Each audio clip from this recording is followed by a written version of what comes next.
Yeah, so you've seen the movie Wolf of Wall Street? That was me. Cocaine, private jets, sex, orgies, parties, celebrities, like wild. I have validated myself externally all my life. I wanted external validation all my life. I'm running for that shit. Peace is bigger for me than happiness. And that was a game changer for my life. You can't break my world. You can take my money. I don't give a shit. Hey guys, Dan here with the Deciding to Thrive podcast. My guest on this episode, wow, I'm so excited. This guy has had the craziest background upbringing. He's now a super successful transformation coach, helping super successful guys transform. He's earning well over $100,000 a month and is absolutely flying. But when you hear what this guy's been through in life, it's going to blow your mind. The level of consciousness of this guy and the things that he's been through in life and how he shares his story is incredible. Stay tuned. Check this episode out right now. Okay, Mike, welcome to Deciding to Thrive podcast. It's great to have you here. Thank you, Dan. So you're new to Dubai. You're just getting yourself set up. You're living in Marbella at the minute? Yeah, I've been living there for 5 years and literally came here 12 days ago and got my, the entire process, visa and all of that. You excited? Yeah, no, not really. I'm on a mission, so I don't really get excited. I got shit to do. I love that. So very focused, huh? So what's been the impetus that's made you want to now move from Marbella to Dubai? So it was a combination. I was in a relationship with the now mother to my daughter, and she wanted to move to Switzerland. And of course, that was a big hit in my belly, but I was not planning to go to Switzerland. We weren't together at that time. So we did an custody agreement with visitation times. And then I wanted to go to America because my market over there is going to be big. But then I was like, there's many things in America that I don't like right now. And also the travel time and the time zone for my daughter. So I'm very committed to my daughter. So Dubai was the next best thing. So that's why I'm here. Love it. So I want to go back to like your origin story because you've had a lot of success. So today you're a character coach and transformation coach. You've had a lot of successes. There's a big story for your background. So tell me just a bit where you're from, where it all started, early days, and then the first successes and what you went through. Okay. I was about to talk Danish there, Dan. I'm from Denmark, where the original Vikings came from. By the way, the Vikings are fucking dead. Yeah. They are not existing anymore. So I'm from a smaller town in Denmark called Odense. Have you ever heard about Hans Christian Andersen? Yes. Right? So the city he's born, that's where I'm from, fairy tale guy. And when I was very young, I decided overnight to move to Copenhagen. I got into the nightclub, as I know you did. Yeah. Was fed up with that. Met one of the owners of that nightclub. What were you doing in nightclubs? I was the manager. First I started as a bartender. I was 21 years old. Bro, you look like you could be security. That's why I have to ask you exactly what you were doing. Yeah. Okay, so you started behind the bar, then you got that's my it. manager. So I moved there to get a network and go into Copenhagen Business University. Mm-hmm. And there was a pending time to get in, so I became a bartender because I didn't have any friends. And, the best place to get friends is behind a bar. Mm-hmm. Everyone loves you. Yeah. And then you get to pick. You can't pick. People are quite shit-faced. But and I got quickly promoted to become a nightclub manager for their Thursday club. And I've never managed a club before. But I just figured it out. And you probably heard about Morten, the DJ, together with David Guetta. Morten and David Guetta, right? Yeah. So he was my house DJ. Right, at that time, right? So he was playing. He was really good at that time as well. And the Thursday just blew up, and then I got the attention from the owner. He invited me to Miami. Dan here from Deciding to Thrive. Sorry to interrupt the podcast, but I want to make sure if you're enjoying it, don't forget to like and subscribe so we can let you know the next time we put the next episode out. Let's go and keep watching. I just want to ask you a couple of quick questions there. You've gone from bartender to manager, and then you got the attention of the owner. So there must, and how old are you, like in your early 20s? Yeah, 21, 22, yeah. Right. So there must have been something about you that was different to get the attention, to get promoted to manager from bartender. So what do you think that was? And I was, looking back, so of course there's a drive, right? So you hear about that. The interesting part is, where did that come from? So my self-worth was shit. Yeah. Right. So I was not feeling loved anywhere I was. I wasn't aware of it. Mm-hmm. I just wanted to win. Yeah. I wanted to win, and I wanted to beat everyone on the way, but not in a bad way. I was just going to win. I'm going to figure this shit out. And that was the driving force, because every time I was winning, I felt people loved me. You know, I Yeah. felt popular. Yeah. All right. So that was the driving force. Love is the answer. Yeah. And significance, I think, as well, like being noticed, being appreciated. Yeah, but that's love, right? So Yeah. in my opinion, then there is only two emotions, and then there's derivations of them. You have fear and love. It's interesting. That's what I believe in.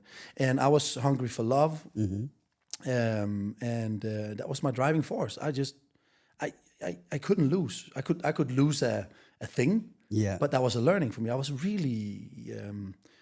I just figured it out. I can't explain it. You know, when you have a driving force, like it's a do or die. Yeah. So many people who, you know, they come from a very comfortable place and they haven't gone through any hardmanship, and they believe life is about comfort. They connect happiness with mental comfort. Yeah.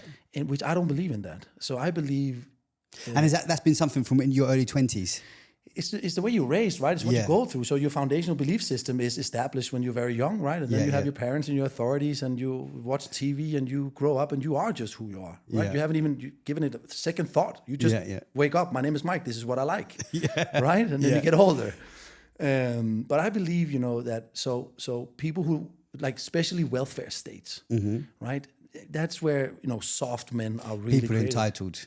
Yeah, because, you know, the government wipes your ass and makes it very easy for you, right? So you don't have to do much to be comfortable. And life is about seeking comfort.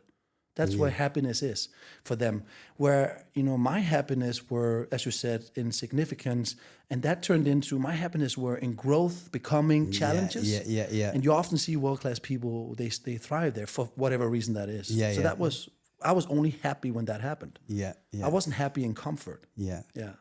You know, Tony Robbins has a saying: progress equals happiness. So some people are just growth driven, and you just want to get to the next level. You know, even when you achieve, if you stay in the same place, it becomes boring after a while. You know. Yeah, and then people always ask, "What's the recipe?" It's a foundational belief system. Yeah. Right. So many people. That's why, you know, look at the world today. The capitalistic system is built for us to become very comfortable.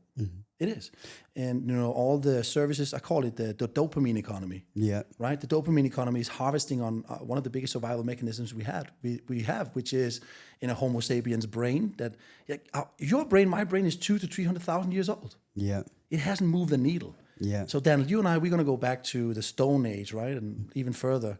And when the Homo sapiens came on board, and we're going to wake up in a cave. And you and I, we have the awareness we have today. We'll be shitting ourselves. We're like, fuck, it's cold. Where's the switch? Yeah. You know? Yeah. How'd Right? you survive? So the convenience level and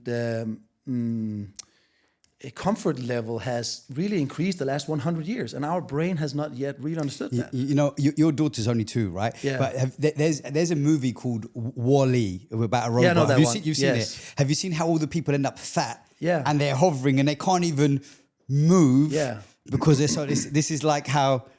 But that's because the biggest survival mechanism we have is seek towards the familiar. Yeah. Right? Comfort. When you're comfortable, you're safe. Your brain is built for self-perseverance. Yeah. So as soon as you feel emotional or physical pain, your brain's going to be like, why should I suffer? Yeah. Why? Yeah. And if you don't have a why, you'll slide into mental comfort. So that's why people have a fucking problem these days. Right? So we have these, especially in Denmark, we have these, we go, oh, Denmark is the happiest people on earth. That's bullshit. There was a survey coming out, a big one in 2021. They're just as fat and sick and depressed than the rest of the world. Yeah. But Yeah. they're the most comfortable. Yeah. So I was striving for success. Yeah. And I was willing to pay whatever price that was for that reason, and I felt that was love. So you get the owner's attention of this of the nightclub. So I get the attention. He invites me to Miami, and he's actually the Just Eat, the ordering platform. Yeah. So he was a main investor in that time, and they just checked out. And he said, "Hey, Mike, do you want to do more nightclubs with me?" And I was like, "No," because I could feel that was not where I wanted to be at that time. At the same time, I started a business together with my childhood friend, and that was based on an idea we had from high school, and we were about to go bankrupt with it. But the idea was we wanted to create a Just Eat just for fashion shops. Right. Okay. So he said, "So what do you want to do instead?" I said, "I'm going to do a Just Eat just for fashion shop." That got his attention. He just did 10, 20, 15 million exit in Just Eat for that, right? Yeah. Tell me about that. And I told them about it, and they invested. Really? And that was the your rest first is history. That was the first investment. And how old are you in this point? 22, I believe. So number one, it takes a lot to start a company, but then to even raise your investment, how much did he invest at the time? Oh, they robbed they took our souls. So they got Really? Oh God, yes. They took 75% for what? 100,000. Oh wow. That was, and today is a $400 million business. Oh wow. Oh God, we got that's ripped. a big lesson. But that was so I always say that, you know, in your mentors is an investment. These have been my most expensive mentors, but also I owe them, you know, a lot for that. They taught me everything. Wow. My foundation for really. You still have a share in it or not? You still? No. Yeah, so you're out completely. I checked out, yeah. But I mean, but you never took any advice before you got their investment. I suppose it's a friendship, and it just No, I didn't know about that at that time. You know, internet was not that big. Instagram did not exist in the same way. You know, it actually didn't exist at that time. You're 39 now, right? So we're going back about 17 years. That's right. Where the world is today, Jesus, by the way. that sounds Yeah. so old. Yeah, bro, I'm 47. Yeah, How do you think I feel? Yeah, exactly. Yeah, that's I'm old. closer to 50. Like it's crazy when I say that. But you know, today we're in a time, I think, with technology, with AI, where 20-year-olds are having startups, are raising capital. I think back then, 17 years ago, I don't think it was so common. It's No. more common now. I mean, it's not common, but it's still like more common now, I think. And it's interesting that the mindset, look, I've been in business all my life. I've never been someone that's really raised external capital. No. And it takes a lot. There's a lot of skill set to put that together and to manage the right deal. And like you said, these guys that have got money, they're not stupid. You know, they understand how to negotiate the deal and what to do. They also know, so, you know, they also have calculations. So venture capitalism and angel investments is a numbers game as well. You know, they invest in 10 and they know maybe 1 or 2 become something. yeah. So they have the risk assessments. But when they're taking 75%, it's a These lot. guys, they're just good. You know, they can buy and sell, these guys. Yeah, And yeah. They were just, you know, they wanted just to invest in some young guys, and they could just see the fire in our eyes, but they didn't really know that we had this, you know. I was going to say, as an investor point of view as well, in fairness, you are taking a lot of risk when you give someone your Oh, money. you take a lot of risk. It's a bartender, but my business partner and childhood friend Conrad, he was an economist, right? He was an auditor in KPMG, so he had the financial backup. Right. So that's why they took my wilderness together with him, and they said, okay, well, they're gonna take care of the money. Right. But we also come from, you know, a criminal background, so we were not gonna back off. Yeah. So both of me and Conrad, you know, we fought a lot. Like we didn't call fights, we called them Tuesdays. So we had that mentality, you know, and You say that you didn't call fights. we called them Tuesdays. What does that mean? We was fighting for money every Tuesday. Really? Yeah. Interesting. That's how I got. This is That's in how Denmark. I got paid. Yeah, that's how I got paid when I was a kid. Yeah. Wow. So okay, so you start this company. So now you're saying it's worth 400 million. So they've scaled it to that amount, then, yeah? Yeah. So I took it to. I was on the journey for 8 years, and we scaled it into 10 markets. At that time when I left, I think it was 250 million, and today it's a 400 million plus. So you exited at 250 million. So I exited at the valuation of that, but my exit wasn't that good because I was a dead weight. So what, you did secondary sales or? So I was pushed. So that was a dirty deal. So they knew that. So that in those 8 years period, that has been a dilution process, and I had to take a loan. And both me and Conrad. And when you are the leading part, very important for the company, the shareholders will have your back. As soon as you're not, they don't give a shit. Yeah. They don't give a shit. Yeah. That's money. That's business. So I was in a position where I had like 500,000 in debt, and I had 3 months before my rents or my interest had to be paid off. So they knew that. So they said, Mike, listen, here's a good offer for you. I'm like, fuck you. Yeah. And I had to take it. Yeah. But it was a couple of millions, you know, so it was not that so it's bad. good, So, yeah. I'm the only one who's been checking out. So far. And this was how long ago? This was in 2015. About 10 years ago. Yeah. So you're still getting, listen, at 29 years old, you get paid out a couple of millions. It's not what it's worth, but it's... Yeah, that fucked my life, though. You know, that's where the thing went sideways. So go in what way? Tell me. Yeah, so you've seen the movie Wolf of Wall Street? Yeah. That was me. Yeah. Like every possible way you can imagine. Cocaine, private jets, sex, orgies, parties, celebrities, like wild. Sounds like an awful life, bro. Well, it is very dark. This is, by the way, the reality is this is what some people's dreams are made of.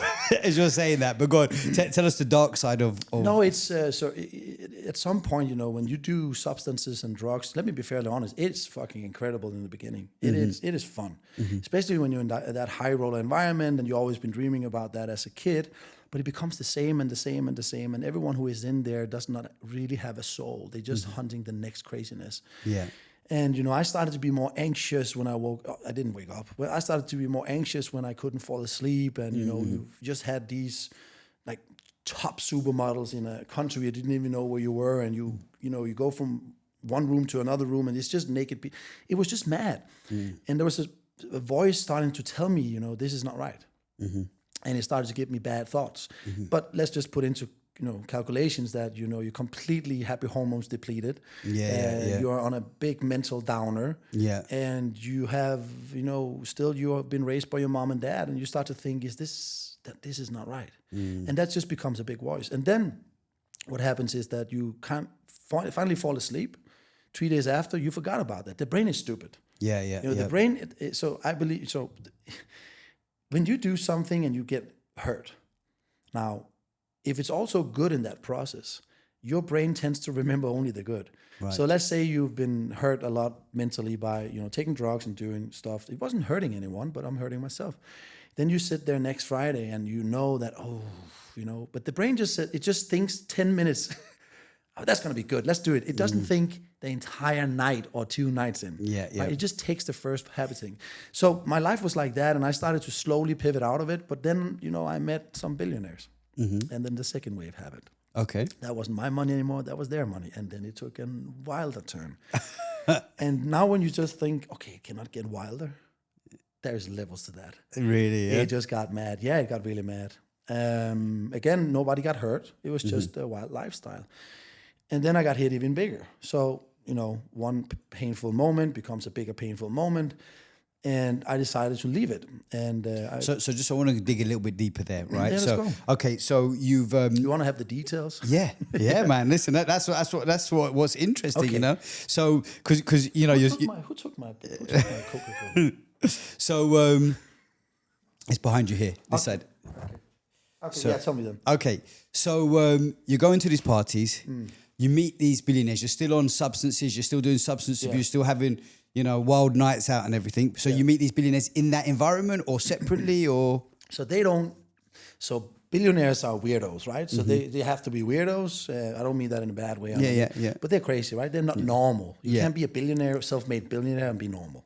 Look, I think, like you say, there's levels. Yeah. And so people are always chasing the next high. When everything becomes easy, what becomes challenging? What becomes exciting? You know, and that's how they raise the game and raise the levels. You know, Yeah, and when you have so much money and you haven't really, you know, grounded yourself in maybe some spiritual knowledge, you get bored really quick, I believe. So you meet them different places. Then you are invited to this music producer who's a producer for this guy, and then there's a billionaire there, and then you meet the producers of ABBA, and you go different places, and then you meet people, right? And then they kind of see you. And I was always this guy. They said, "Oh, this guy can give me a lot of pussy." That was who I was. For them, you know, this guy has energy. You know, so you know, I don't. Were you a big networker? Did you have a big network? I was always So I was always, you know, I knew what to say, and you had the phone book. If they invite you somewhere, you can. I didn't give a fuck. That was probably it. And I wasn't rude. I was just me. I was original. I was just me. You know, and doing my things. But then they invite me, and they'll be like, "Hey, Mike, can you get 5 girls for us here?" Yeah, sure, I can get 5 girls. You know, you want to come? It's like that. And in that time of my life, it's quite cool. But so I can give you a crazy experience if the podcast listeners can handle it.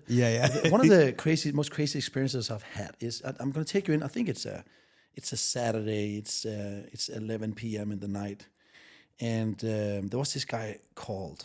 Let's just call him George. Okay. And I'm not going to say what country because let's just keep that out. But there was this guy George, and he was a big CEO. And he has a lot of money, and he was a cool guy. But he was also, there was some freaky about him, right? And I remember we were sitting there, and it's a late night restaurant, and we're getting some good steaks, and he has his girlfriend or whatever with him, and he looks at me and says, "Mike, you want to come home to I have a penthouse right up here. You want to join me and my girlfriend, and we can snort some lines?" I said, "Yeah, absolutely. That sounds good." You know, when you do that, you'd be like, "Yeah, that's great. It's 11 p.m. It's time." So we go up there, and 1 hour later, I'm having sex with his girlfriend in front of him while he's holding a shotgun behind me. It's like that. And this is stories, and it just it's dark. Yeah, that's yeah, my point. yeah, right? yeah. I'm not going to sit here and say anything else than that. It just gets dark. For me, it got dark. Yeah. Do you think in that moment, like you talk about that, the highs and the lows like that, where the good feelings and the bad feelings, and you spoke about a voice, do you think that that's like a spiritual awareness of that voice telling you? Because look, some people will live that way. And I know you've had a massive transformation yourself to where you are today. Yeah. And that's, for me, I love having a colorful past because it gives me more muscle in who I am. And I'm sure you can relate. Like you have more resources and more understanding of people when you've been through things, right? Yeah, absolutely. Wisdom comes that way. Yeah, you haven't, exactly. Because if you haven't been through it, then you don't really know. It's hard to relate. But some people live there and continue to live there. Yeah, they get lost. They get lost. Like you say, it's like a black hole and they stay in that place. Yeah, because you get addicted to it. Yeah. Because, you go from very, very high, intensive, sometimes cool experiences to sitting home on a Friday eating ice cream. Yeah. It's not the same high. Yeah. And you go even crazier. Then you go from that to not even eating ice cream, to go to bed 9 p.m. But do you think the voice that's telling you, this, like the voice in your head saying you don't belong here, this isn't right? That was the voice of God. Yeah. And why do you think that's come? Do you think that's something that just happened because you're destined to be somewhere else? Do you think it's come from like your upbringing and parents? I don't know. Yeah. I just know it spoke to me. Yeah. I don't know. And whatever spoke to me have made me an incredible coach. Yeah, yeah. So, I think I was put on another path to spend my energy there. Yeah. And I remember the biggest, so I'm going to make this long story shorter. So the biggest moment came, so I stepped out of that. I started hearing this voice, and I'm not talking about a voice like a schizophrenic voice. It's more like a calling. It's not more like a realization. This is not right. Yeah. And it's not like the voice, I can say exactly what the voice said. It doesn't work like that. It's just don't be here. Yeah. And like a feeling as well. Yeah, like I gotta get out. Yeah. Right? And you just have a strong feeling for it. And if you keep doing it, it gets even more dark. It gets more painful. So that means, that's not good. Yeah. And I step out of it, and I get a girlfriend from crazy story. I've been a Muslim. Oh yeah? Yeah. So you're born Christian originally? Yeah, but Danish people are not Christian. It's a joke. Okay. It's a joke. So you're not religious then? No, we're not religious. Okay. I'm spiritual. Okay, yep. Anyway, so I meet this woman in Marbella, and she's amazing. She's beautiful, and I figure out she's from Iran, and I fall in love. This is a few years ago, right? This is more than 7 years ago. Okay, yeah. Right, so 7-8 years ago.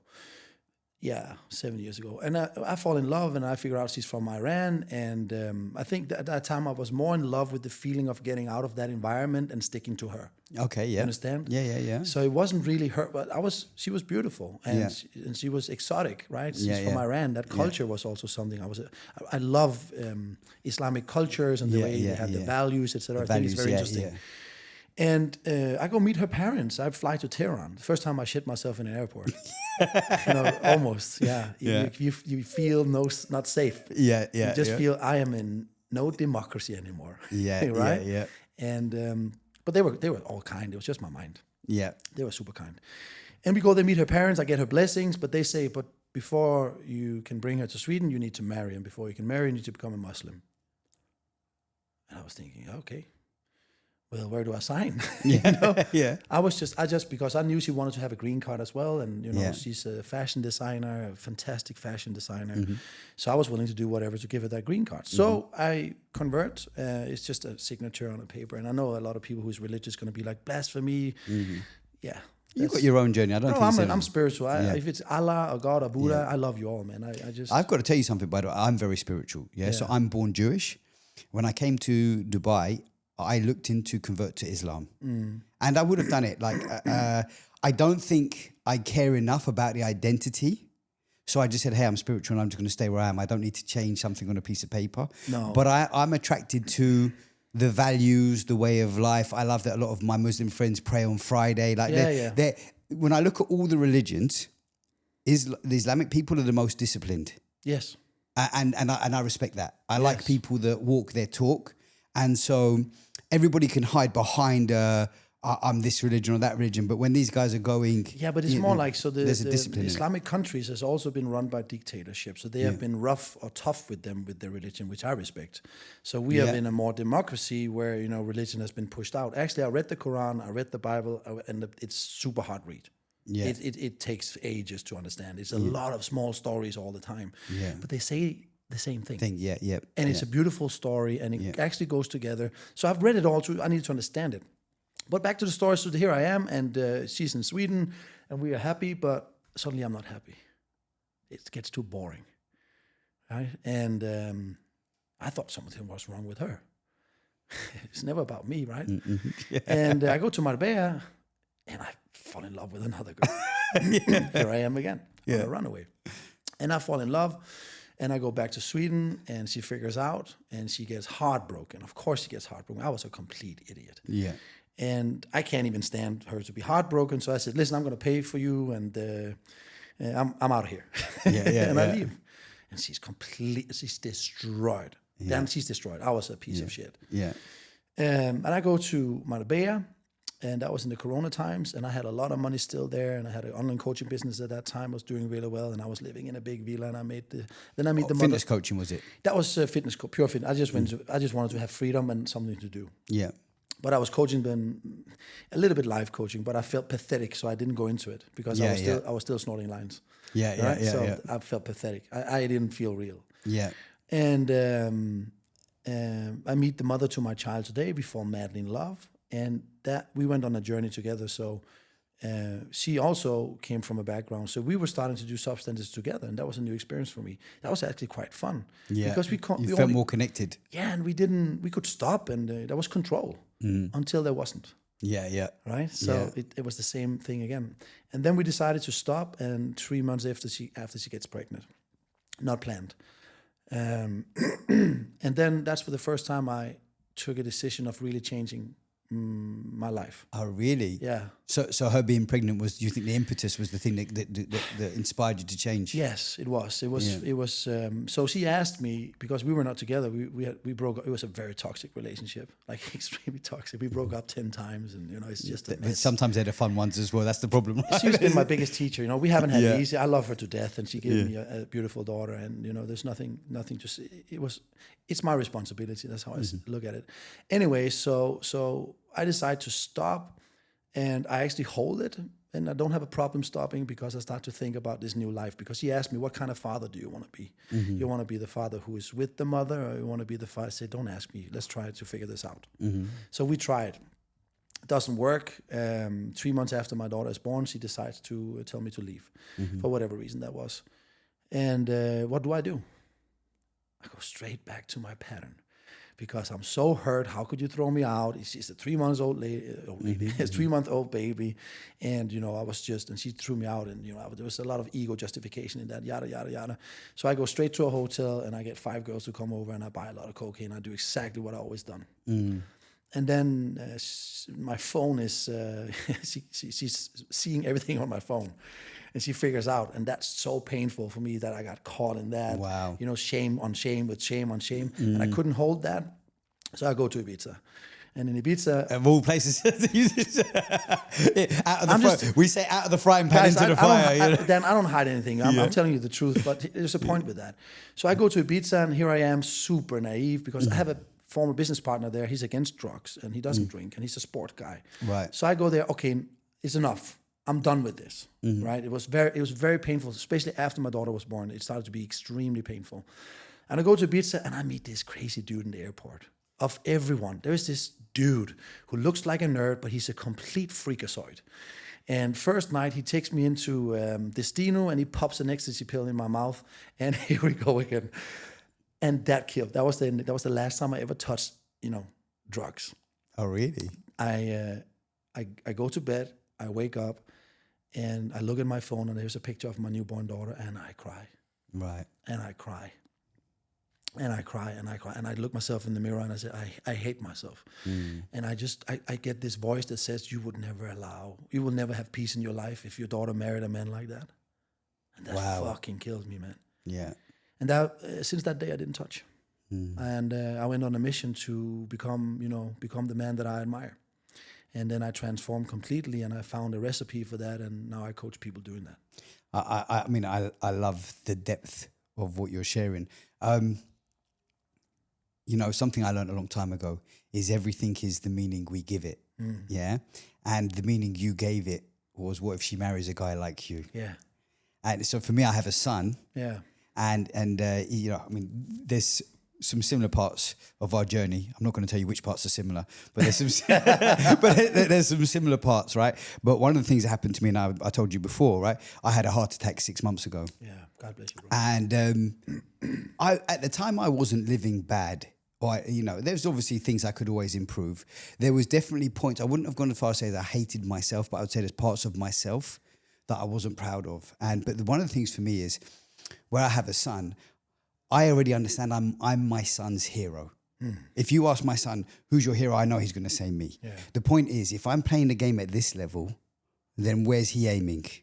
And I said, when I see other people that are at this level, and I say, well, why am I not at this level? That's my decision. Do you understand? And I understand.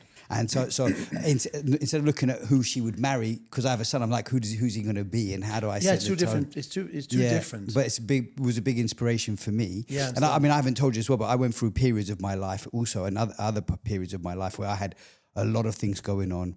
I lost a lot of money. I felt very unloved. We were talking about, you know, love, chasing love. Well, I went through divorce. I had my parents betray me and my brother and steal a load of money from me and all this kind of stuff. And I felt so unloved, I didn't want to be here anymore.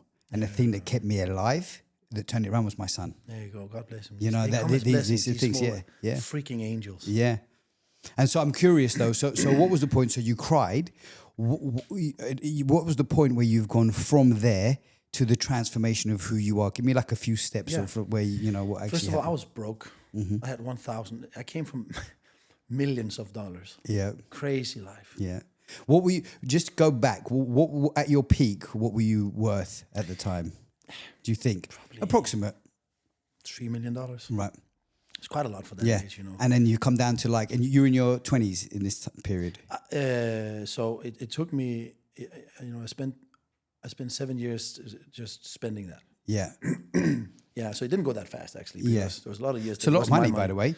Listen, if you're spending this, it's a lot of money. If you're not buying it's not houses really, and doing it's stuff. Look, today, you might think, if you're thinking bigger and houses and legacy, but if you're just living life and if you're renting. just a normal little ghetto boy, there's a lot of money, you know. You measure it in beers, you know. It's a lot of beers. Yeah.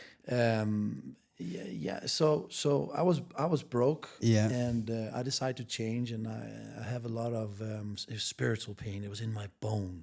Mm-hmm. And I didn't know what to do. I just knew I had to stop to drinking. I was never an alcoholic, but I would say I loved partying. Yeah. Right? Yeah. And, you know, it would be a lie if I said I could stop, but I could function because I knew I had to work something. So I wouldn't do it in the everyday, but I would be looking forward for the Thursday. Right? So I was an addict somehow. And I decided to stop that, and I'm living alone. My daughter's I'm in a very dark place. Yeah. My daughter's just been born. I'm not there for her. I'm alone in some apartment in Marbella. I don't have any car. Can't go out. I don't know if I have money next month.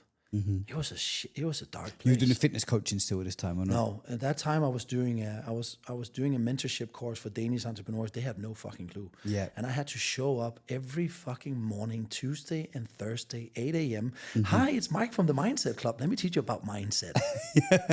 Bro, I was so pathetic. Yeah. But I did what I had to. You know, I had my commitments. But I was going through a process there, and I started to study Stoicism. Oh wow. Yeah, I love that. I figured actually what I did, this is what I teach. I coach people in 6 steps. I faced myself in the mirror, and I told myself all the bad behaviors that I didn't like about myself. I looked myself deep in the eye, and I wrote them all down. I just pulled out my weaknesses, and I wrote them all down. And, you know, that was before I started studying, actually. That's very brave, you know. When you read it and you to be so honest with disgusting. yourself. Yeah. You know, and I was extremely honest, and then that's where I discovered that we are lying to ourselves so much, self-lies. Well, what's screaming out to me is the truth will set you free. I understand, but, It does. but how many people can be so truthful? So you know? then, you know, it's like people think they are telling themselves the truth. Yeah, They're not. Yeah, they haven't gone deep And enough. I went so deep. Yeah. I would spend. I wouldn't lie. I would spend 8 hours a day just literally making sure that person died. Yeah, yeah. So I had to really think. Yeah. And I sat in solitude and I was in a dark place. I just said, now I'm going to fix this. So I got everything out on paper, and then another thought hit me. Shit, I hurt a lot of people. Wow. I hurt a lot of people. Shit. And then I knew I had to make a list of everyone that I've hurt. So I made a list of everyone that I've hurt and what it cost them. Did anything guide you on this? Any books you read or anything guide you on this? Because no, I think it's because I was, in my past time, I read a lot of books. I've read more than 700 books in my life. I wouldn't recommend people doing that, but I read a lot of books. So it just came to me, and I remember that was a step in the, Anonymous Alcoholics that talks about amendments. Yeah. And that just came to me. I needed to, I needed to write that shit down. Mm-hmm. So I wrote that down. And when that happened, the next thing I thought was like, okay, when does all my vices kick in typically? So I started to think rational about it. It's after 8, 9 p.m. Good. Go to bed 9 p.m. I love this. That's what I did. Yeah. Go to bed. And then I said, okay, because I need discipline in my life. What is the hardest thing I can do to myself every day from the rest of my life? Wake up 4 a.m. Go to bed 9 p.m. Good, do that. Yeah. And I started doing that. That was quite easy. And I didn't know what to do. I was just, what do you do 4 a.m.? Everyone's asleep. I had to do something. And then I tried to, there was no gym, you in Marbella, there's no gyms open before 9 a.m., So I had to do something. And I said, wait, what is the next worst thing? Then I said, cold shower. Right when you wake up. Yeah. But it's not that cold in Spain. Yeah, yeah. Where do I get a cold plunge? So I bought a cold plunge and with an engine so I could freeze it down. So I just started waking up 4 a.m. and just dive into this 5-degree cold plunge. That was this nasty. Was the transformation for you, huh? It was a process.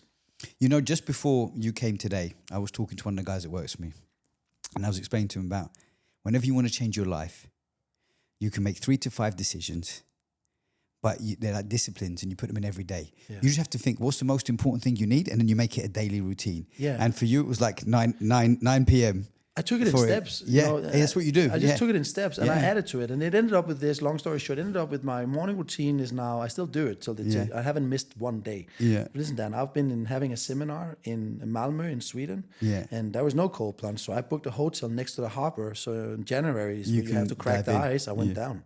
Wow. They thought I was killing myself. Really? What's this dude doing? It's 4 a.m., but this guy crazy? Yeah. So I haven't missed a day, but I ended up with, I constructed a morning routine, and this is what I coach my clients as well, or my students.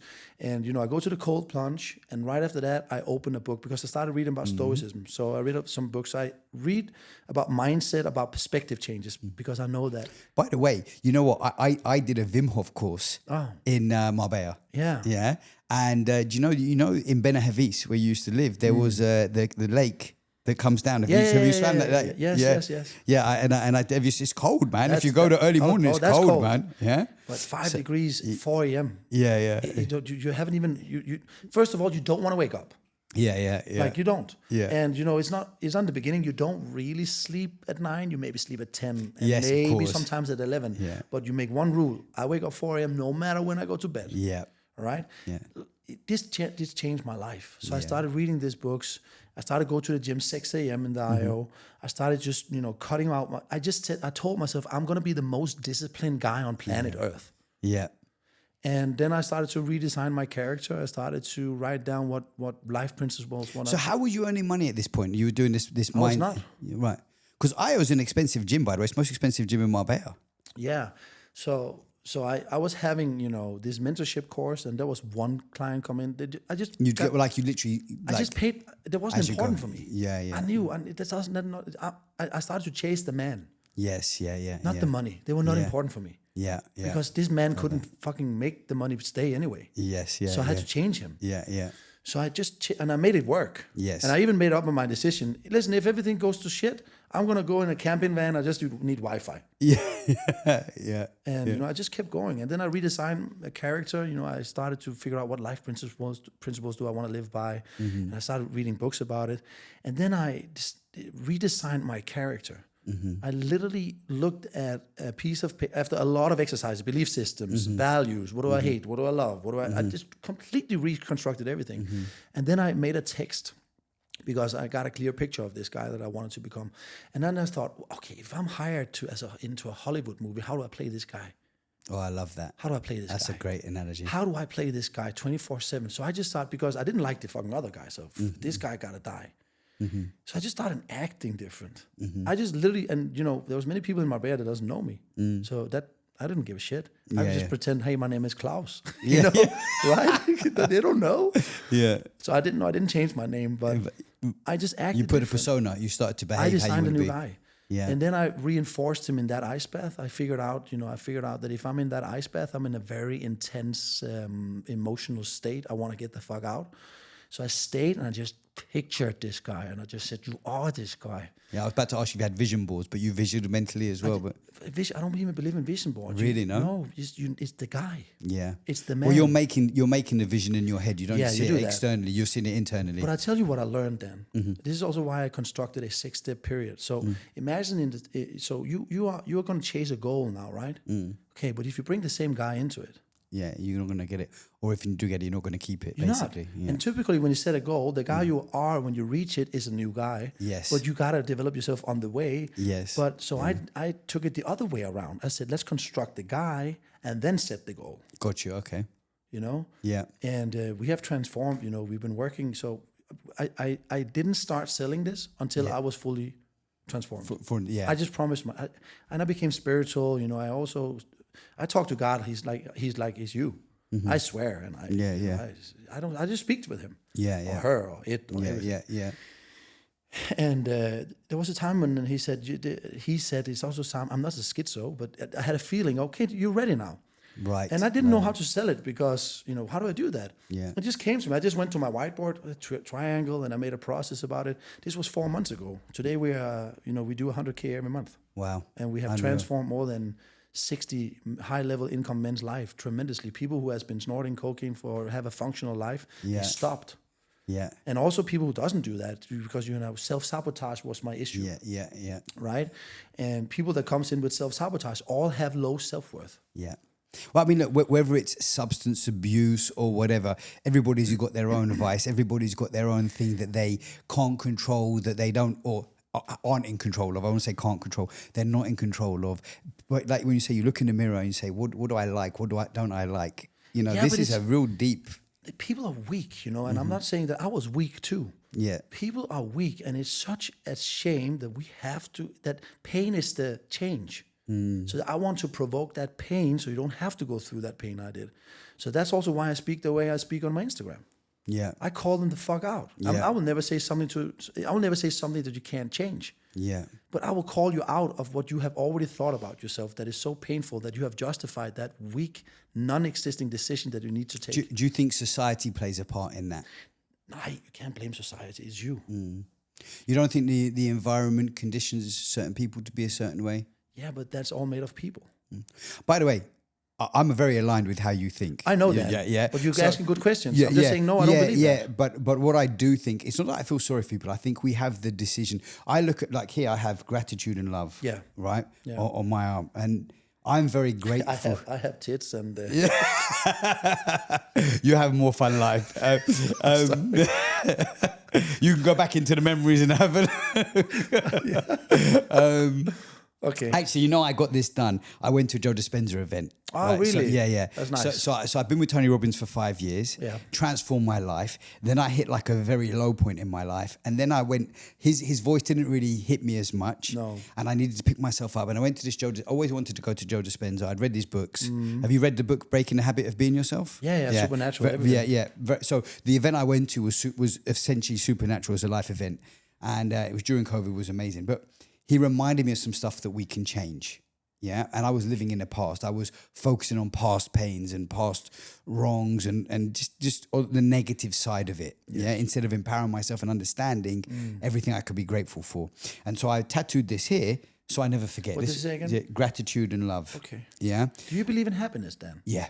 So I'll explain to you something. So, that's a big question. But I do believe, yes, I do believe in happiness. What is happiness? I think happiness is a feeling. So I think that for you then. Yeah. Oh, you mean what generates that feeling? No, it's just so I love to ask that question. You mean but how do I quantify what happiness is, or So so if you believe in happiness, why? So what makes you believe in happiness? So what is it for you, and so what is happiness? So I think I'm happy all the time. I mean, you made a comment when you sat down, right, about my energy. So look, I say I'm happy all the time. I think happiness is a choice, number one. You know, I was just, funny enough, I've just come back from America with Patrick Bet-David, with Andy, with Tony Robbins was there. And Tony reminded me of something. He says, where does energy come from? Some people say food. So yeah, but you know, you can overeat and then you feel tired. You know, some people say getting sleep, or you can oversleep and then you're still tired. Okay.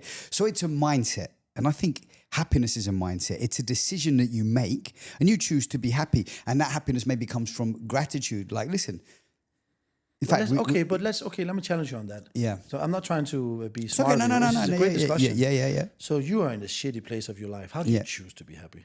You mean when I was, or if I am now? No, when you was, and how do you? So let's say, you know, business goes down. Yeah. God forbid. So I went through that place. Sick, so I went through that place. So I went through a place where. So choose to be happy there. How do you do that? Could you do that?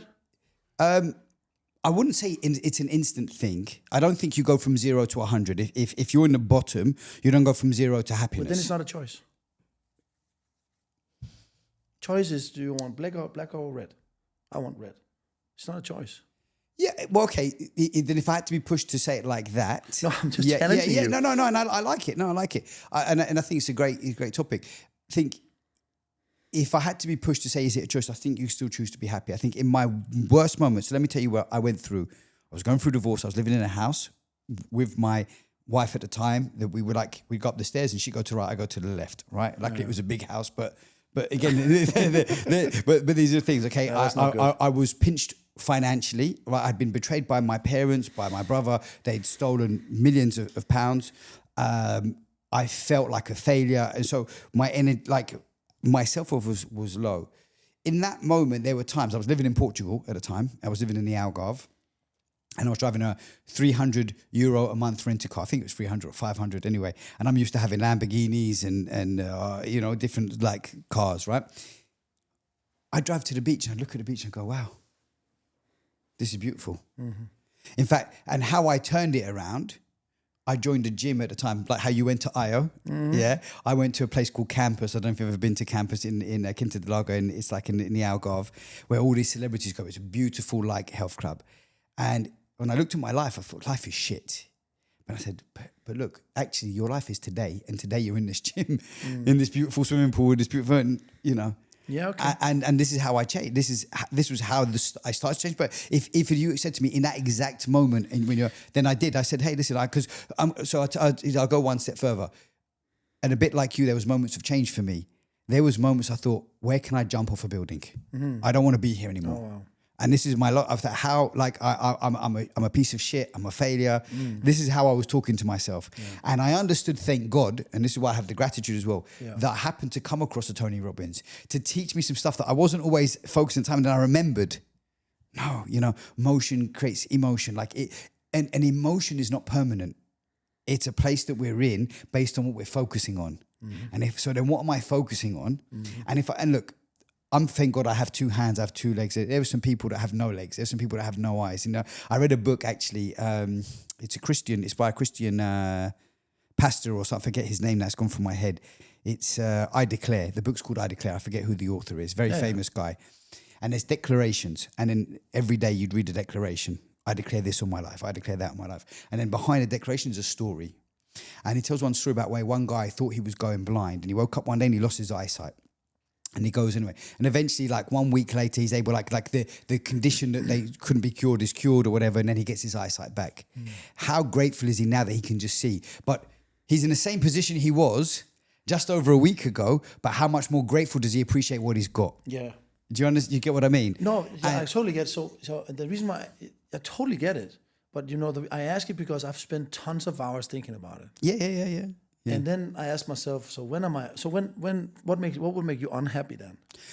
I don't know. I think words define things. So I don't know if I use the word so much unhappy. Yeah, but come on. But again, I'm just thinking. Human. So yeah, no. I'm just thinking. No, but listen, it's the label we give it. So I think I could use the word disappointed, inconvenienced. What would make me unhappy? So if you cannot use unhappy, you can use No, the word I'm just happy. thinking, I don't know if I would label something. Look, shit goes wrong. Things go wrong all the time. It could be a relationship breakup. It can Yeah. be somebody disappointed me or whatever. I don't like the outcome of what's Got happened. it. So you have. I hear you really work with your mind. But think about this. I have. By the way, I have. I'm I not, can hear it. I can hear you. Yeah. You're reflecting. I'm at a point now where I've conditioned it so much, like you're going to bed at 9 o'clock. But do you have money today? Yes. Yes. Do you have a home? Yes. Do you have stability? I'm a very lucky guy. There you go. It's easier. It's easier. 100%. Yeah. But think about this, Dan. Happiness is fucking fake. Okay. Because Yeah. it's only an expectation met. Happiness is an expectation met. I've got to process what you're telling me. I'm just want to understand. Happiness is an expectation. No, I don't agree. I think progress. So again, I've talked from Tony. Progress equals happiness. So there's many ways to get to happiness. Yeah. Expectation met. That's expectation because met. I can be happy in my life. Yeah. And if you were in my life, you wouldn't be happy with the way I live my life. 5 girls and orgies. But happiness is an expectation. So you said it yourself. Yeah. I thought about this. So do you know what? Maybe it's an expectation in life because I think in gratitude, but that's different. Happiness and gratitude is not happiness. Gratitude is you showing appreciation for whatever is. Okay. While happiness is here's an my question. I want to ask you something quickly. Yeah, please. Have you ever good talk. Yeah. But this is you like deep stuff, and I want to talk about stoicism. I've been in a dark place, being deep in myself. Yeah, I love it. So look, when you said that you woke up at 4 o'clock in the morning, what can you do in Marbella? For me, going running on the beach, they've got one of the most beautiful. I mean, it's the coast, right? It's Costa del Sol. So the beautiful beaches, beautiful sunrise. I used to do boxing on the beach and watch the sunrise in Marbella. I love it. So have you ever just sat and watched the sunrise come up and just smiled? Yeah. Right? How much money do you have at the time? Right? How much? So what my point is, you can look at these things. So there's a gratitude in that moment. That's gratitude. That's not happiness. But you smile, right? You can smile. I know, but it's not happiness. Do you not think? Well, I would call it happiness. You can glide into it. Yeah. Gratitude is acceptance. So I really figured out. So that's why I'm so cool in my life. I understood love from a perspective of egocentric love. Yeah. It's very deep, this. Yeah. And I understood love from an unconditional place. Yeah. I have learned to love unconditionally. When did you do you think you learned that when you became a parent? No, I learned that when I went on this journey, and I just literally figured out that I am not important. Yeah. I am not important. So my daughter has a big play in this. I am not important. Mm-hmm. And, my happiness is not important. My peace is important. Yeah.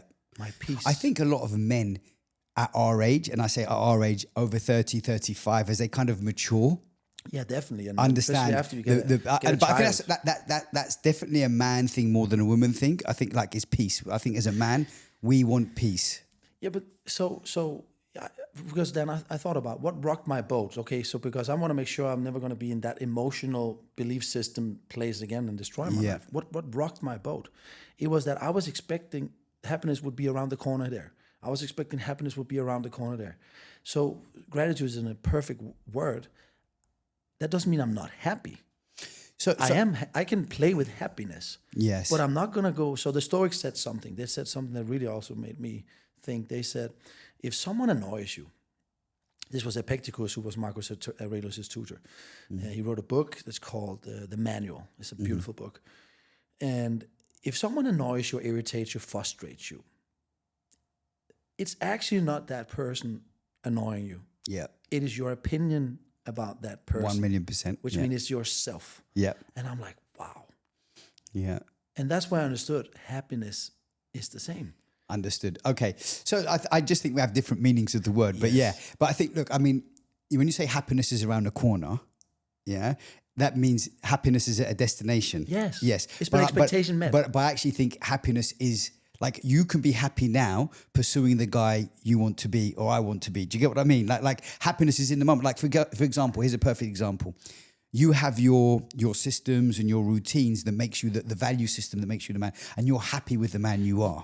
Yeah. So I'm unhappy all the time because I'm a human. So sometimes didn't go the way I wanted. Yes. Oh, now it went the way I want, but I stopped believing in it. Yes. Okay. You stop pursuing it. You mean? You stop believing in it. Okay. So that doesn't mean I don't play with it. Yeah. So for example, am I happy in the ice bath? No. Yeah.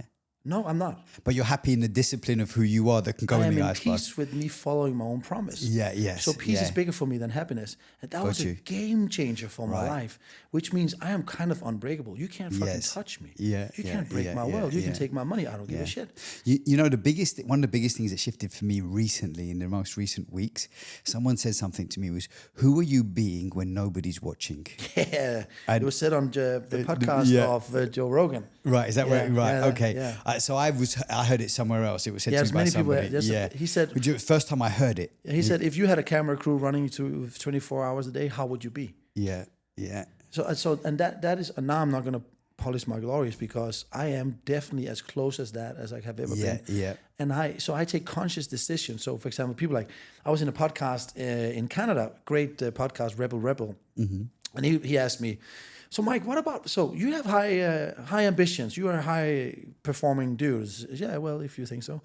And so what about people who just want to go home from work and put up their feet and say, I just want to have a pizza. You know, I don't want to wake up early. I just want to relax. I said, what do you think about that, Mike? I said, well, I think that's great. Mm-hmm. You know, I like pizza too.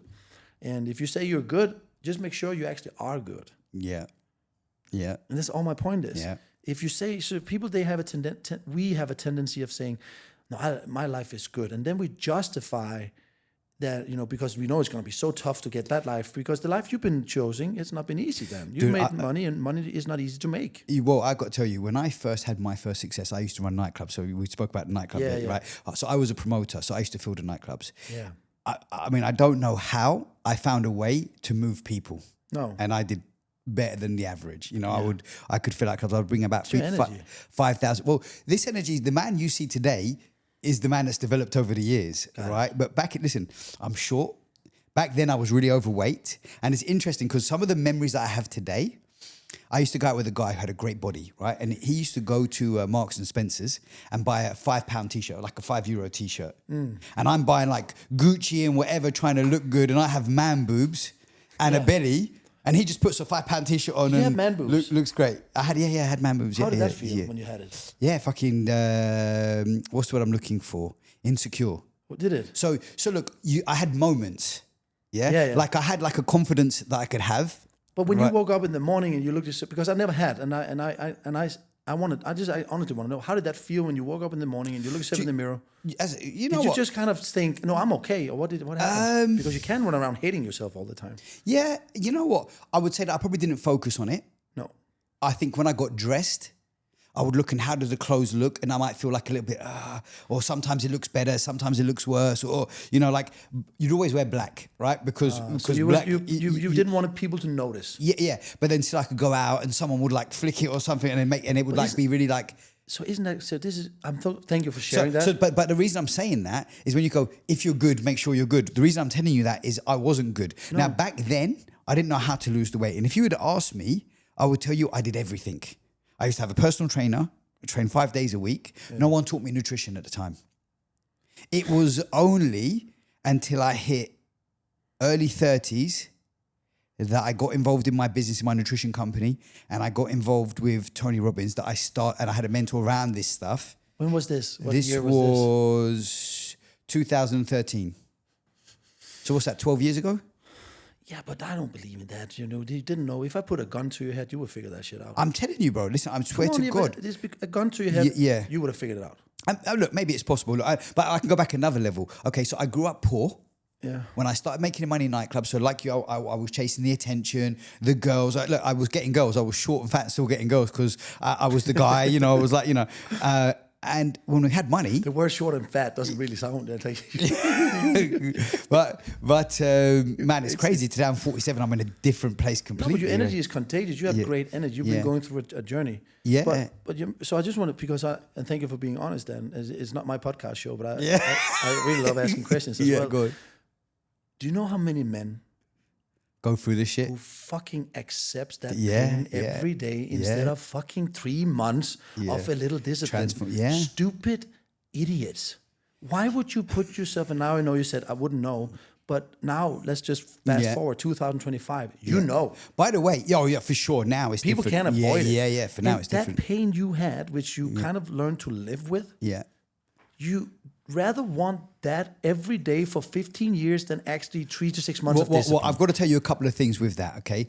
Today we can have this conversation in retrospect. Like, you can talk about all the things you've done. That's because correct. I've done a lot of work on myself. Yes. And there's a lot of God's grace, luck that's taken me into a place to help me understand myself and do the retrospective work. But the awareness levels today is much higher than 2013. Yeah, I think so. Podcasts everywhere. Yeah, definitely we have more access to information, which can be overwhelming. Listen, every time has its benefits, its pros and its cons. Do you get what I mean? I agree with you. Let's say back then we had a lack of information. Now maybe we have too much information. Do you get what I'm right? And then you have the keto diet, this diet, this way. But information is this. I feel like shit. Yeah. But I want to go through some stuff. So it's I like how you're picking this apart, but I've got to tell you some stages. Yeah. So I grew up poor. I started making money. My ways of going to nightclub, this is what we would do. I would get together with friends, and we're all chasing things that we're looking for, whether it's love, significance, attention. So I go out with friends, and then the routine was, let's go to a nice restaurant before. So we're going to a nice restaurant. Let's drink at the club, right? So it became this kind of thing of habit of eating out. And okay, some people are fat, some people are not fat. Either their body shape's different, or they're doing stuff that you don't know because you're not with them, or you don't, whatever they're doing, that, right? Yeah. So it wasn't on my head. Also today, I do think, look, if you ask me today, comparing the old me that was fat and the new me that's fit now, of course I would take this. And like you, I preach today my own systems, my own routines, my morning routines about discipline. And for me, how you show up in your body is a benchmark of the standards of your life. But also today, we're in a vision-driven society. Do you get what I mean? Yeah, today, I think looking good is way more, and not just if you're trying to sell something, just in general. If everyone is so programmed to look at Instagram, to look at TikTok, and then how we are visually makes a big difference. When I was growing up, it's how much money you had, if I'm being honest with you. When I was growing up, maybe the same for you, I don't know if it's a similar period. No, but listen. So yeah, I agree with you. Looking good it also gives you a lot of fucking hate. Okay. Because there's a lot of people out there be like, look at this douche. Yeah. So it's actually about sincerely feeling good about yourself. That's what it's about. Yeah. That shines through your looks. Yeah. Right? And you can run around. I was running around looking good. I was born in the Lucky Sperm Club, apparently. Yeah. Right? So I was not, I wasn't born short or fat or whatever, So that was lucky. But did you eat healthy from a young age? Like, did you? My mom, they had these habits. So I got them. I got these habits. Yeah. But I still wasn't feeling good. I was not feeling good. I mean, I had a girlfriend some years ago that was very fit. She was doing yoga and stuff, and she would always make me like leave the house with an apple. And the stuff that her mum programmed in her was very different to how my family was. I was never taught that stuff. Do you get what I mean? There was just ways of how she ate healthy and clean. And my parents were always chasing money at the time because we had no money. And whenever we had money, we go to a nice restaurant. So look, I've done a lot of psychological work. I've been around. I've done a lot of mindset work. So there's anchors that are anchored in. And so the reason I'm saying this is like this, okay? Once you go and let's say you read the Quran or you read the Bible, you read something else, you have a new awareness of the new thing, right? You grow knowledge. Right. There's many people that are fat and weak and all these things that you're saying that are they're in denial. They're not even aware of how bad they are. Correct. Deep down, do they feel 100% good? Probably not. No, but they have to learn to live with it. But they're probably not looking in the mirror and analyzing in the same way. Do you get what I mean? There's they're a system surviving in you it. that will make you justify so you don't have a depression. So it's very normal. Yeah, exactly. But you mentioned something now. You said short. You know what? Masculinity has nothing to do with height. Yeah. I learned that too. It doesn't. Yeah. Masculinity is a fucking energy. Yeah, I agree with that as well. I have very good friends, wealthy friends, also not so wealthy friends.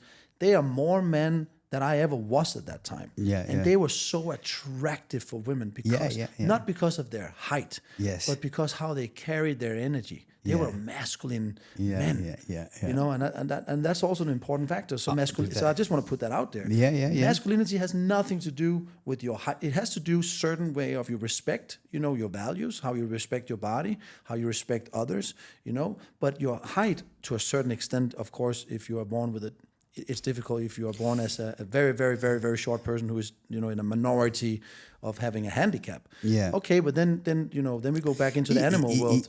But even then, bro, I think everything is energy, man. Listen, It is energy. Today, like you got celebrities now. You see this like All Hezbollah celebrities and all are this short. stuff. Yeah. Well, not all, but but Most like of them. yeah. Literally, if you look at them, all Tom the Cruise. most, all the most masculine. Tom Cruise, man, he's so masculine. Yeah. Right? Yeah. The reason why I asked you this question, Dan, is because here I am with this facade. Mm-hmm. Everyone looks at me and think I'm good, but I was still attracting shit. Yeah. Because I wasn't good. Yeah. It wasn't until recently, literally around 2 years ago, where I understood that. Yeah. And this is my biggest learning. And I can give you two. I think this is hopefully this is going to be valuable, a nugget. Okay? Yeah. So I learned an important thing, which is I have validated myself externally all my life. Mm-hmm. I Yeah. wanted external validation all my life. Yeah. Been running for that shit. Yeah. And that destroyed me. Yeah. That was with the devil, Yeah. right? Just external validation. Now I validate my internally. Yeah. How I conduct myself. Yeah. How I think of you just sitting here. What do I think of you? I validate myself on that. So it's not about who you are. It's about what I think of you. Yeah. How my habits are. And then there was a period 3 months ago when my Instagram started to fly. I just went from 13,000 followers to 100,000, and I got excited then. Yeah. Then I got excited. I was like, yoo-hoo. I did. Yeah. And it was like a drug because it's been my biggest drug, validation. Yeah. And I remember, whoa. No way. You're not doing this again, Mike.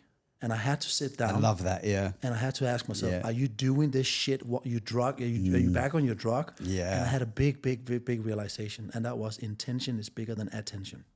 Say that again. Intention is bigger than attention. Intention. I love that. So my intention were literally to help. Yeah. And if that demands I get attention, so be it. Yeah.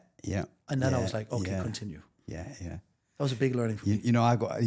I'm getting feedback from people all the time about the stuff that I'm doing, and I'm going and blowing, much like you are. Yeah, like firing. I mean, I've got a number of different podcast recordings with content. We're flying. We're doing stuff, and I really believe in the message that I'm putting out and what we're doing, and I don't really care kind of what happens because the intention. That's right. Is great, and I'm a piece of that. Again, for me, there's a lot of.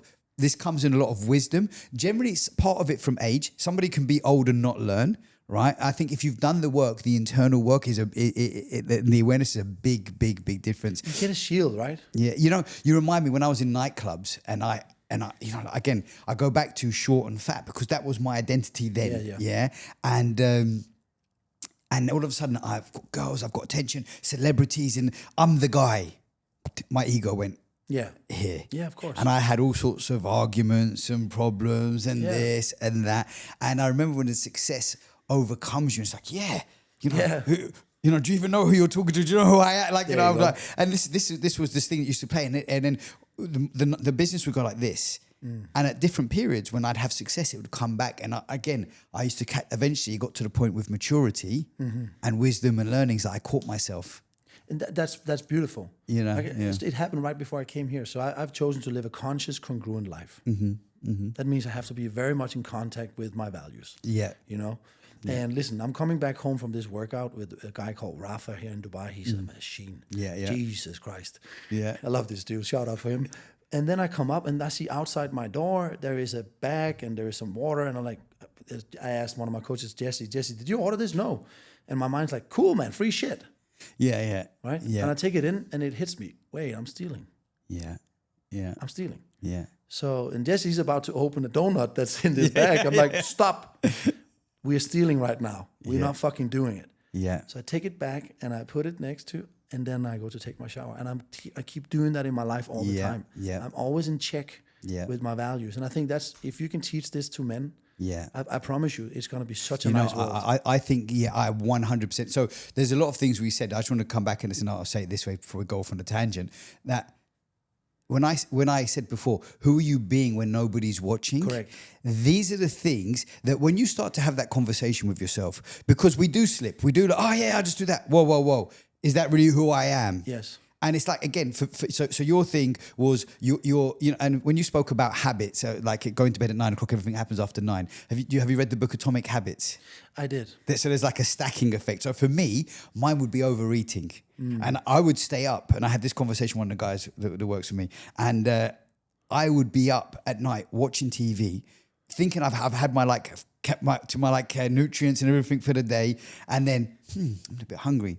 All the rubbish food comes out. Then I go to sleep late. Then I don't want to get up early the next morning. And I wake up at 4:30 every morning. Oh, yeah. So and I've been between 5 a.m. and like this, so anywhere between 4 and 6 for maybe the last decade of my life, maybe more. Yeah. Yeah. And this is just my belief. I believe that people that get up in the morning, win the day. You know. And so again, it came back to like, wow, I'm wasting all this time in the evening for what? To watch TV to kill time. No, let's just get to bed earlier, get a better sleep, get better quality of sleep, right? Yeah. So, but you know, there's, you've heard this saying, I'm sure, tough men create good times create weak men create bad times create tough men. Yeah. I actually believe that the prince said that in Dubai. Yeah. Or the father. He said that. I think so. They have a story of like my dad or my granddad rode a camel or whatever. Correct. Then this and it like a BMW, then a Ferrari, and then it's back to the camel again, basically. Yeah. But you know the same concept. But I think a lot of the stuff you're saying is around this, and I do think that when you can have your own internal, like really look in the mirror, really look in your eyes, and know I'm congruent with like you say, if the guy wants to come home and have the pizza and he's really happy with that. Like, listen, there were times, I've got to tell you, after my heart attack, I started eating rubbish food. And when I met Andy said to me, I bet after your heart attack, you made you change your life. I said, no, it was the opposite. To become better. I said, no, it was the opposite. I was doing good stuff before. And I thought, what's the point of doing good stuff if God can hit me like this? Yeah. And so what's the point? What's the point of not eating that food and looking a certain way and being if this can happen to me, right? And then I reframed it. Then I understood actually nothing really bad happened to me. Yeah, I drove myself to the hospital. The operation was very quick and easy. I was out the next day. Wow. Yeah. Now they do like a keyhole surgery, and they don't even like cut here. They do keyhole surgery, and then they put a stent inside. Oh, wow. Yeah, and to clear the artery, right? And I couldn't understand why. What caused it? You know, like I said, I was doing. My nutrition was like I told you, it was 7 or 8 out of 10. It wasn't perfect, but it wasn't bad. You know, I'm protein focused. I eat so I was meditating. I was doing breath work every morning. I was waking up early morning. So I couldn't understand. Then I understood it was this, and a bit like you heard the voice of God or the feeling. For me, that was my calling. Yeah, there was a spiritual awakening, and someone said it to me, and when the minute they said it, I was like, but nothing really bad's happened to you. Just give you an opportunity to see, are you really in alignment with how you're supposed to live? And that for me was the feeling, hold on a minute, you know. Yeah, and that was your turning point, right? And then you took a decision about who you wanted to become. So, and this is the beauty of life then. You know, we got consciousness. You can tell yourself who the fuck you want to be and you can be it. It's not about faking it till you make it. It's about choosing it till you become it. That's about it. So sometimes we need to get triggered into that from a situation or an accident or, you know, a painful period, right? More often from pain, right? It's often pain. Pain is a catalysator for change. So 1,000,000%. That's what it is. I think. But the thing is that when we then get comfortable, we slide back into the bad habits. So that's why I remind myself every day who I am. I think people have an opportunity in dark times to either break down or break through.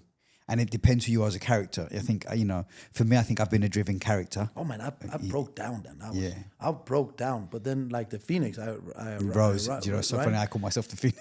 Right? Yeah. And that's what happened in our I don't know how long time we have left here, but that's what happened in all our older ancestors' generations. That's how they made, you know, men.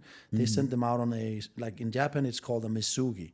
So they teach their kids to survive, and then they reach a certain age, they say, okay, now go to the wilderness, and if you come back, you're a man. If not, then you're dead. And that's what they did. And then they came back, and they came back with a lot of self-worth. Self-worth is the key. I had high confidence, low self-worth. That's a recipe for an arrogant prick. Yes. I love how you explain that. That is the recipe of that. Then I figured, if we become best buddies, then how can I make sure Dan, he feels exactly how I value him, which is, let's just say it's shit. Well, I should steal money from you. I should talk shit to you. I should talk bad behind your back. I shouldn't live up to our promises. You should always come late. I shouldn't respect you. I will continue. that's how you lose self-worth to yourself. Right, got you. It's the exact same way. And people who has a self-sabotaging pattern, they tend to please others more than themselves. Yeah. So they let people step over their boundaries. I mean, for me, that hits me because I've gone through the same transformation. There you go. Yeah. And I know, again, specifically after my heart attack, I said, I'm not pleasing anybody because There I you could go. have, I mean, that was a big thing. But I hope people heard that, how you said it, because that's something they need to listen to again. So we'll start to close out. I want to say a couple of things to you. So you're having a lot of success at the minute, right? There's a new you. And I know you're talking about chasing the man. It's not so important about the money. But the reality is, what I want people to get is that the money is coming. And like you said, you've like in a few months, you've gone from like being, I don't know, not doing so well to like another 100 I was grand. stable, but we launched it and it was a success. Yeah. I think you were doing from like $5,000 a month, you said on average, and into 100K Yeah, that's a month. around that, yeah. And into now 100K a month, and you're Yes. flying, right? And the trajectory is like this, right? Yes, yes. And you know, I was listening to Napoleon Hill. I'm sure you've heard Napoleon Hill, Yeah. right? And so when he wrote Think and Grow Rich, Yeah. for 20 years he never got paid, and people laughed at him, Yeah. right? And then back then, which I don't know how many decades ago it was many decades ago, he started earning $1 million a month. Yeah, wow. Right. I mean, $1 million a month is a lot of money now. Imagine how much it was then. It's probably equivalent of like 10, 20, 30 million, More, right? yeah. Right. And my point is, when you do the right thing, inevitably success comes. Yeah, and you tend to get impatient on that journey. So Yeah, you give well, up too early, yeah. Yeah. So That's right. what I want to get now is where you're at now. Like, what's the feeling of where you are in terms of the success you're having? Like, how do you feel about it? What's like you just give me a bit of insight of what's important to you now, and where the trajectory is.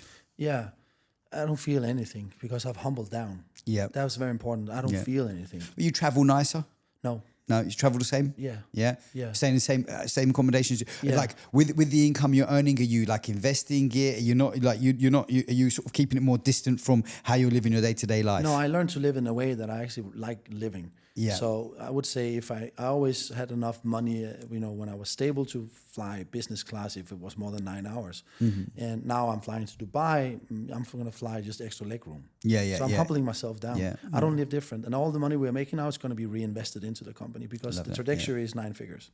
Yeah. To impact. Yeah. And I want to do a big impact. The transformation I did is so profound for me that I can't understand Yeah. why nobody, and I want to give this to everyone, Yeah. and especially fathers, because you are going to be the best father in the world. My commitment to my daughter, she doesn't even know that. Yeah. I have a book coming out in January. I wrote a big publisher deal, which is called Man Up and How to Build the Man You Admire.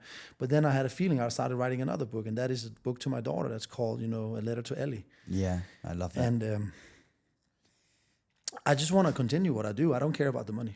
I think that, as I started getting into coaching, the same thing, and releasing content and putting content, because I was a bit like not feeling congruent. I wouldn't put out so much on social media, and I was more concerned about external That's right. reaction. And now I just don't give a shit. I'm Yeah. going to put out what I feel. But the great thing about it is we have something to leave, like, to our kids. Like they get to see that, because don't matter since I had like a video crew and stuff like coming with me and filming stuff, I take the boat out here. We go. I got one time I looked at a picture. I was swimming with my son with the Burj Al Arab in the background. Yeah. Now, when I'm in the water, I can't see the Burj Al Arab, and we're just having some fun in this. When you see the pictures afterwards in the videos, you go, wow, these are memories. Yeah. This is magic moments. That's right. And I think that being in this space enables, and again, when you start to write books, when you start to do videos, you get to communicate in a way and share things that like most parents don't get to do. No, absolutely not. And also when you get the bravery to communicate from your heart. Yeah.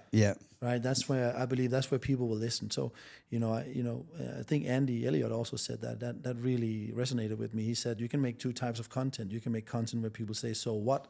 Yeah, or me and too. You can make content that people say, me too. And for people to say, me too, you need to open up. Yeah. And when I opened up, that's where my business blew up, right? Yeah. And I think that's, I think for me, authenticity is the key. I think it's something that I've always lived by as a value. I would say I wasn't always 100% congruent, which is why who am I being when I'm not there? Like, I can talk to you. I believe in eating clean and working out, but there were times where I was sitting in front of the TV eating ice cream and eating, and I go, that's not who I want to be anymore. No, I got it. Do you get what I mean? I want to be, because you become so proud of the disciplines that you have, Yeah, it's a constant resistance of temptation. Yeah. And I don't believe in. So we have a consciousness that can make us lie to ourselves, but you can't make a half whole. You can't make a woman half pregnant. So you cannot be a little bit disciplined. You either are or not. Yeah. That's how I see it. Love that. I want to ask you something. We spoke about a number of companies. So the first one was a fashion company that went up to like 400 million. Yeah. There was another company that did around education. You've had a few like been involved with these big companies. Yeah, then I founded a US company called Playbook App. Yeah. Which I exited pretty quick because I wanted to go back to Sweden instead of living in New York. I lived in Sweden for a while, and in Sweden I found a company called Ocast, which were a marketplace for media, traditional media. I just wanted to have something to do. It's a small company, and then I did a company called School Parrot, which is like a TripAdvisor for schools. Yeah. Yeah. And what happened with School Parrot? So I don't know. It's still running. I left them. It's not big companies. I think it's probably going to be a couple of millions in some years. You said it so casually, by the way. Yeah. I mean, Yeah, listen, I bro, know. It's crazy. But yeah, I don't think about it. Yeah. I'm just. You still a shareholder in it, or? Yeah, I have a bit shares in some of them. Yeah.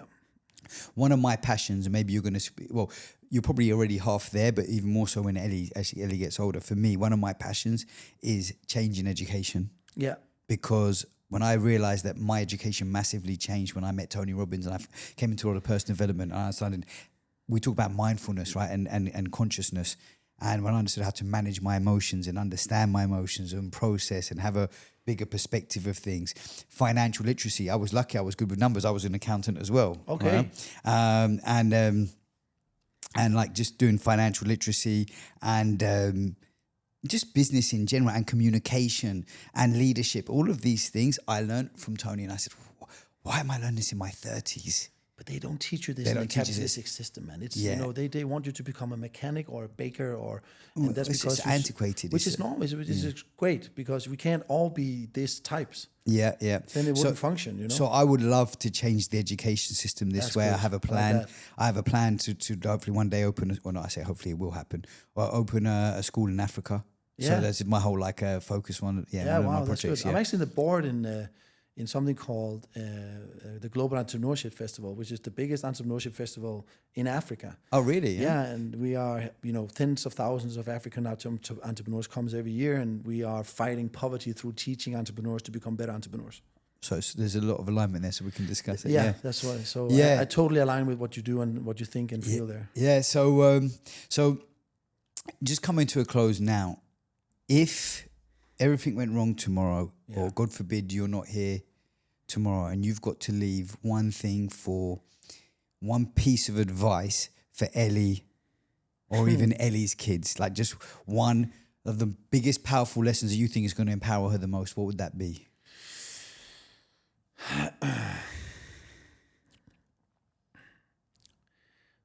Now you mentioned Ellie, I have to think. It's more closer to home. Yeah, I really want you to think. If you had one.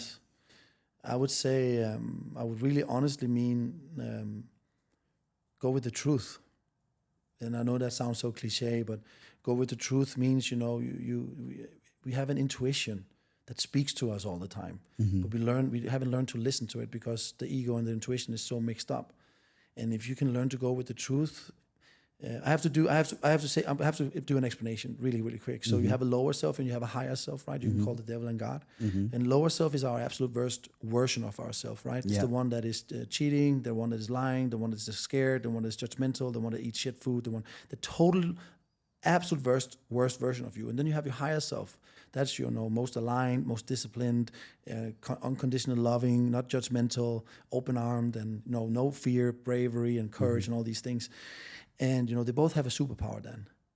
And I figured that out. Your lower self superpower, it can convince you to do everything it tells you.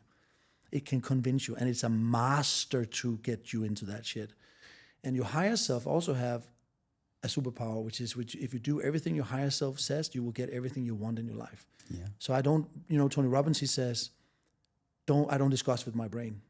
What he means is that he doesn't discuss with his lower self. So don't discuss with it. So to Ellie, I would say, go with the truth. Go with your higher self.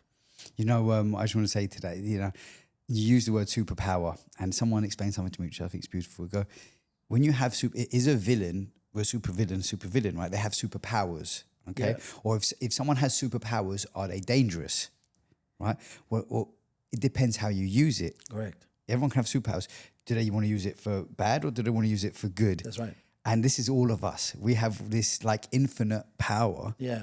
Do we want to go to the negative? Yeah. Or do we want to go to the positive? That's right. We're going to manifest, you know, it was Zig Ziglar, I think he said, if you think you can, you can. If you think you can't, you can't, right? Yeah. This is like whatever our mind's going to see, we can do. We just have to pick the right way. Correct. Bro, it's been an absolute pleasure. Very deep, amazing. I love how into stoicism you are. I think just your whole way, bro. You're a huge inspiration. Thank you, Dan. It's been an absolute pleasure to have you here, man. I'm so grateful for you to come and join us. Thank you so much for having me here, and it's good to have a deep pal to discuss with. God bless. All right.